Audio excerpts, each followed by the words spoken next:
Да, минути за третиот последен разговор во студиото, не верувам мощен е инспиративен, особено за учениците, родителите и наставниците во образовниот систем, сите подеднакво вклучени.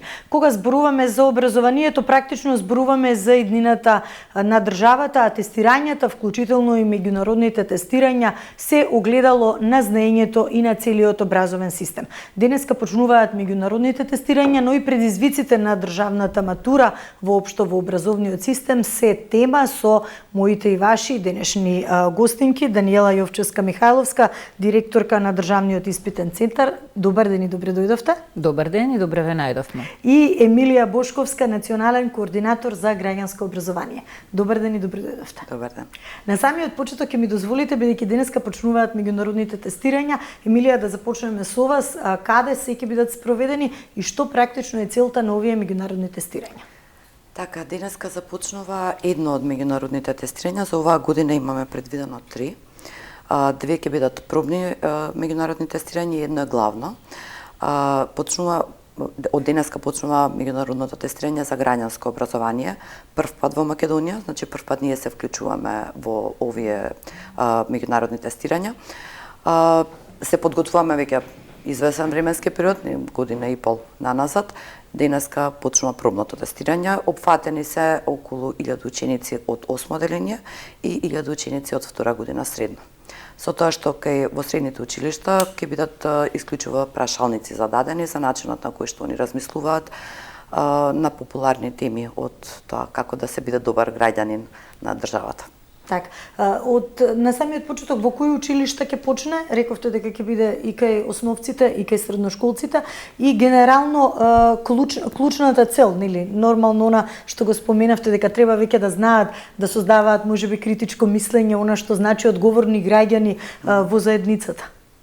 Така, значи примероците се подготвени, низ цела Македонија ќе бидат тестирани, значи имаме градски, рурални средини од секаде, значи веќе денеска се започна во Јан Амос Коменски во училиштето, основното училиште, подоцна денеска ќе се случува и во Орца Николов, средното училиште. Значи тука е почетокот, но има уште 30 на основни училишта и 60 средни училишта, кои што ќе бидат во следниве 2 недели. Веднаш после ова тестирање следуваат пробно тестирање за Teams, некаде март-април во тој период, и Прилс, кој што ќе биде главното тестирање на Прилс од април-мај. Така. Господја Даниела, она што можеби сега, можеби е и малку рано, меѓутоа државната матура како сеопфатен проект треба постојано да се говори, бидејќи работите на една надградба на самиот, еве да го кажеме, вредносен систем, бидејќи ова тестирање е еден вид на круна и за окружување на она што ги чека матурантите, особено оние кои што планираат нели да го продолжат своето образование во високообразовните институции, па и оние што нема да го продолжат. Има ли новитети во однос на државната матура која што ќе се спроведе еве за некој месец? Со измените кои што беа направени минатата година во април во Законот за средно образование, веќе имаме испити на крајот на средното образование. Така што сега државната матура е поделена на, нели јас се уште го користам терминот државна матура. Имаме државна матура, државна стручна и државна уметничка матура, како што и најавивме минатата година. Така што беше изготвена концепција по новите насоки кои што ги имаме за спроведување на испитите на крајот на средното образование. Тоа значи дека сега матурата, државната матура е наменета за ученици од гимназиското образование, но и за сите оние ученици од средно стручно и средно уметничко кои што ќе изберат државна матура. Учениците од стручните училишта имаат можност на изборност, дали ќе изберат државна или државна стручна матура, или пак од уметничките училишта државна или државна уметничка матура. Бидејќи веќе пријавувањето е завршено, тоа беше во текот на месец декември, учениците беа информирани преку директорите, секретарите на училишните матурски комисии, нивните класни раководители, околу видовите на испити на крајот на средното образование. Државниот испитен центар во таа насока изработи водич како за државна матура, така и водич за државна стручна и државна уметничка. Таму се дадени сите потребни информации кои што им се потребни на средношколците, за да можат понатака да се одлучат дали ќе бираат еден вид или друг вид на испити на крајот на средното образование.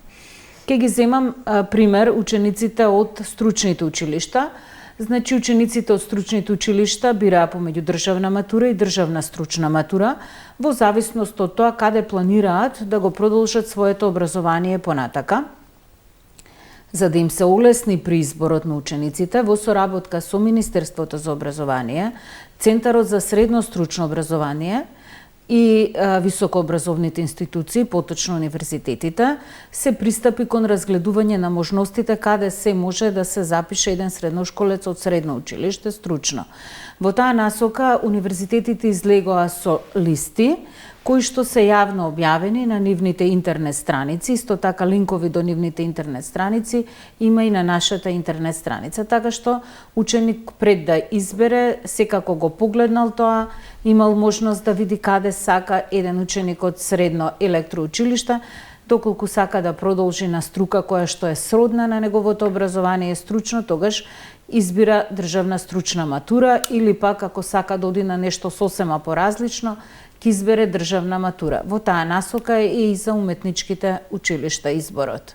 Дали ова практично значи филтрирање за оние ученици кои што ќе сакаат да директно да влезат на пазарот на трудот и оние кои што ќе продолжат со своето образование и што доколку некој од учениците се предомисли во некоја од овие фази? Ова значи дека ученикот има можност со самата изборност понатака да одлучи каде сака да оди да си олесни на некој начин. Значи, рековме матурата покрај тоа што значи за окружување на 4-годишното образование и пазар на труд, доколку некој не продолжи да студира, знаете, од гимназиите не продолжуваат и завршуваат со државна матура, како и учениците од стручните училишта. Но имаат можност покрај државната или државна стручна да изберат и училишна матура, која што во гимназиите училишна гимназиска, а во стручните имате училишна стручна матура или училишна уметничка матура. Со тоа тие веќе заокружуваат со училишна матура. Но штом некој ученик изберал било кој вид од екстерните видови на матура, дали државна, државна стручна, државна уметничка, нашите очекувања се да продолжат на високообразовните институции. Доколку еден ученик избрал државна стручна матура или државна уметничка матура, но полагал и ја положил и се запишал на некој од факултетите на кој што сакал, не се пронашол на истиот, ученикот има можност следната година да пријави државна матура и да полага државна матура за да може да се пренасочи и да отиде во друга насока со неговото понатамошно образование. Така, значи изборот сепак останува можати во одреден временски период да најдат, да се пронајдат практично себе си. Емилија, она што можеби е интересно во однос на меѓународните тестирања, секогаш кога ќе се спомене меѓународно тестирање, ние веднаш не носи некоја асоциација на PISA тестирањата, каде што не покажуваме баш некои добри резултати и навистина има предизвици во однос на тоа каде треба да се пронајдат пропустите, на што конкретно треба да се работи. Меѓутоа, овој тип на тестирања, како беше формулиран, како се создаваат прашањата, има ли можеби критериуми по кои што треба да се води и што е она што треба како крајна цел да се извлече и како резултат од самите тестирања? Сите меѓународни студии по сличен принцип функционираат, односно како се доаѓа до тие прашања, веќе се формулирани, се взимаат различни наставни програми од различни земји. Во случајот на граѓанското има 27 земји учеснички, што значи наставната програма кај нас не е реперот на тоа што ќе има во самиот тест. Во принцип не се бараат фактографски знаења, туку повеќе како одлука, што е добро, како е паметно, морално, што би подразбирало однесување со интегритет и слично. И не е толку врзано дека ние ќе констатираме дека они се слаби со такви знаења, напротив, затоа и се подкрепени со повеќе и прашалници, не е само тестот на знаење, туку има и прашалници за буквално какви се ставовите на нашите ученици. Потоцно во втора година дополнителниот модул во кој што ние се вклучивме ќе покаже дали има разлика меѓу тие во 8 и тие во втора година, односно колку се менуваат. Какви ќе бидат тие како идни наши граѓани во поглед на општествената одговорност, во поглед на и во интегритетот и во моралот, како ги носат одлуките, како гласаат и прават избор при гласање на изборите. Какво е влијанието на социјалните медиуми. Ова се дел од темите кои што ги разработува оваа конкретно студија. И да, акцентот е повеќе на критичко размислување. Дадени се различни ситуации во кои што не треба да одлучат што е правилното. Се бара од нив да аргументираат дали се или не се, например, не знам, за бесплатно образование. Значи, таков тип на прашања се бараат од учениците да дадат аргументи. Така, градење на млади за реалниот свет, нешто што ќе ги гради како општествено одговорни граѓани во иднина, што ќе им помогне. Така, идејата ни е да и преку овие меѓународни, да, навистина, за добар дел од меѓународните, нашето учество не е многу славно, но сето тоа нас ни покажува и треба да бидеме дел од тие меѓународни, за да видиме каде се наоѓаме, во кои делови имаме недостатоци, на што треба дополнително да се работи. Конкретно со ова меѓународно би можеле да увидиме доколку имаме некакви недостатоци во начинот на кој што се обработува наставната програма. Можеби не е проблемот материјалот, туку е проблем начинот на кој што се работи со децата. Значи сето тоа ќе го дознаеме откако ќе ги добиеме резултатите. Прва година ние прв пат се соочуваме со овој тип на тест, така да очекуваме дека ќе имаме позитивни резултати, во смисла позитивно за државата е тоа што ние ќе имаме увид во тоа што се случува и до каде сме во тој дел од образованието. Па да може потоа да се сумираат резултатите, да се создаде некоја стратегија што ќе ги надмине слабостите, ќе извлечеме некои позитивни. Јасно, 2027 ќе биде главното тестирање. Сега сме на пробно. А на во однос на тимс тестирањата што рекавте? Значи исто тим се во пробна фаза оваа година, следната година ќе имаме две главни тестирања. Идејата е сакаме да ви представиме дека Државен испитен центар секоја година има меѓународни тестирања, па мислам дека речиси сите меѓународни што се во Европа учествуваме од минатата година, сега имаме нови за следната година и цел смислам дека беше за дигитална писменост, значи вклучени сме речиси во сите меѓународни. Идејата е дека на овој начин можеме да бидеме и во тренд со европските трендови во образование и да можеме да се насочуваме во таа насока, односно да го подобруваме во таа насока. Практично, не знам дали ќе се сложите, меѓутоа и државната матура е некое своевидно тестирање во однос на тој еден 4-годишен циклус за тоа што научиле и колку научиле нашите ученици и за окружување на сето тоа знаење. Низ годините имаше некој отпор кај одреден број на наставници и на ученици дека тоа е преобемно, дека премногу предмети се опфатени, дека треба цела материја повторно се врати, но ако го анализираме како краен производ, тоа е една перцепција за сеона до каде сме и каде ќе продолжиме. Државната матура значи точно е за окружување на целокупното образование на нашите ученици, кое што започнува од прво деление, па 4-та година средно и насочување понатака кој каде треба да продолжи, зависно од тоа што сака. А што се однесува до меѓународните тестирања се колективни.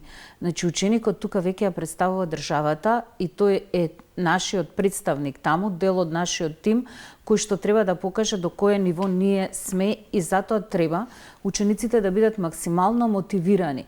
Не значи ако не добијат оценка дека треба на брзина да поминат низ тестот. Не, туку треба со внимание да работат на истиот, за да покажат дека ние навистина знаеме и умееме и да развиваат критичко мислење и размислување, значи да градат своји ставови во тој поглед. Покрај државната матура и меѓународните тестирања кои што ги имаме во државава, ние имаме и државно тестирање. Значи државното тестирање е во основното образование, се тестираат во 3-то, 5-то и во 9-то одделение. И од државното тестирање ученикот не добива индивидуална оценка. Но ние тука гледаме докаде сме и што може да направиме за да се подобриме. Значи во која насока треба да одиме за да ги подобриме наставните планови, програми, да видиме колку учениците се снаоѓаат, како читаат со разбирање, дали доволно е тоа, дали знаат убаво да пишуваат, каде треба да се внесат некои новини, да се измотивира ученикот, математичката писменост. Значи сите тие тестирања, дали се државни или се меѓународни, имаат многу големо значење за нас како држава и во креирање на нашите образовни политики во иднина, за да знаеме на што конкретно да се посветиме и да поработиме малку повеќе за да можеме да имаме што е можно по-добри ученици кои што понатака треба да ја представуваат Македонија и да одат напред со своите знаења кои што ги постигнале. Се анализираат ли можеби некои меѓународни искуства или различни образовни системи за тоа кој оди со чекор напред, каде сме ние, каде се наоѓаме, каде може да се споредиме, да ги искористиме некои позитивни искуства за да се имплементираат во нашиот образовен систем? Значи, како што се во меѓународните тестирања, така и во државното тестирање, така и во државната матура, се прават извештаи кои што извештаи се јавно достапни, ги има на страната на државниот испитен центар и во тие извештаи точно е дадено каде сме ние, каде треба да се подобриме. Конкретно се извештаите изработени на еден вид на национално ниво, затоа што сепак нас не интересира каде ние треба да се насочиме, во кој дел ние треба нешто да направиме за следното тестирање да имаме повисоки резултати. Значи ние таму имаме и препораки, тие препораки се стигнати и до училиштата, Бирото за развој ги користи истите препораки за да може, затоа што сепак тие се надлежни за наставните програми. Така што правиме се за да се подобриме и да бидеме на едно повисоко ниво од тоа што сме. Генерално уште активности на државниот испитен центар, затоа што предизвиците се големи, при крајот на годината, како малце да се стеснува временскиот рок, па треба да се постигнат, да се завршат сите активности. Кои се да речам, покрупните проекти кои што ќе ги заокружите со крајот на учебната година? Со крајот на учебната година е матурата најголемиот проект кој што ние го имаме. Значи, матурата е круна и на нашата работа, успешно реализирана матура. И оваа година, како и минатата година, повторно во соработка со сите средни училишта, во зависност од нивните потреби, во зависност од нивните просторни можности, ќе се потрудиме максимално да им помогнеме во делот да ја организираат матурата, согласно правилникот кој што го имаме. Така што тоа е еден проект што ќе го заокружиме. Како проект до крајот на годината од меѓународните ќе го направиме тестирањето, главното тестирање за ПИРЛС, ќе ни бидат завршени двете тестирања за ТИМС и за граѓанско образование и веќе ќе ни следи државно тестирање кое што ќе биде за трето оделение, но тоа на почетокот на септември. Каде ќе биде реализирана државната матура, нели имаше и околу тоа? Каде ќе се... Значи, државната матура се организира и реализира согласно правилникот, така што државната матура си ја организираат денот на полагањето, го организираат самите училишта. Ние само материјалот го доставуваме. Така што и во оној дел тестатори се што е потребно за да се одвива процесот најобјективно што може. Училиштата се тие кои што не информираат дали имаат просторни можности, не имаат просторни можности и како и минатата година и оваа година сите оние кои што немаат ќе се обидеме да им помогнеме тоа да го направат на високообразовните институции, на факултетите, затоа што знаете големиот простор си има своји предности. Едно е да бидат во една училница сместени 5 или 15 ученици, а друго е кога во еден простор вие имате 60 ученици распределени според определени стандарди. Така што тука се намалуваат сите оние можности за утре некој да каже дека тие имале подобри услови затоа што биле 5 за разлика од овие 60. И во таа насока самите училишта се тие кои што не информираат. Јас веќе гледам од минатогодишното искуство, веќе самите училишта кои што минатата година беа на факултетите и оваа година во комуникација со државниот испитен центар повторно го бараат истото. И условите се подобри со тоа што и самите тие се ослободени од една друга обврска да треба да го уредат просторот, а не секогаш може да се уреди онака како што треба. Да, и уште еми како заокружување на нашиот разговор, денеска ќе потсетиме, почнуваат нели меѓународните тестирања. Интерес вака мислам и на учениците и на училиштата сигурно има, меѓутоа еве првично во однос на она предходна подготовка, нели, доека да им кажете како се чувствуваат дека сепак ќе бидат еве на едно вакво тестирање што првпат се организира кај нас. Да, па токму од таа причина, нели, сме тука да потенцираме колку е важно учеството на учениците во овие меѓународни тестирања, колку е важно сериозно да сватат обврската, да ги пополнат тие тестови, да го напишат тоа што го знаат, без да имаат страв дека ќе има никакви последици, но и да бидат доволно мотивирани да учествуваат целосно, значи целосно ги пополнат тестовите со она што навистина го знаат. Затоа што реално они се представниците на нашата држава. Не само што ние ги користиме тие податоци за подобрување на образовниот систем, туку и не представуваат на меѓународно ниво. И јас навистина се надевам дека и родителите и наставниците особено ќе им помогнат на децата да ја сватат сериозноста на нивната улога во целиот процес. Да, ние се обидовме да направиме и неколку обуки и конкретно обука со наставниците и со директорите, токму од таа причина да им потенцираме важноста. Затоа што сметавме дека недоволно и вие како медиуми не бевте доволно информирани за тоа што всушност се случува и сметаме дека треба да бидат сите информирани за да може посериозно да ја превземат таа улога учениците и да се гордеат со таа, впрочем. Не представуваат сите нас. Така, благодарам што издвоивте време и што бевте заедно со нас. Секако ова се многу важни прашања во однос на целиот образовен систем, а на крајот од денот и на сликата која што се остава за и за нас, што рековте, овие резултати подоцна ќе дојдат, меѓутоа она што сега треба да го покажеме е сериозен пристап и одговор на тие прашања и секако ќе направиме следни разговори на кои што ќе поразговараме нели и за воопшто како се реализирале тестирањата, а секако и за крајниот исход од нив. Ви благодарам многу што бевте заедно со нас. Благодарам. Почитувани, вам ви благодарам што и вие бевте заедно со нас нешто повеќе од час и половина. Секако останете на програмата на телевизија 24, бидејќи за кратко следуваат пладневните вести. Од мене пријатно.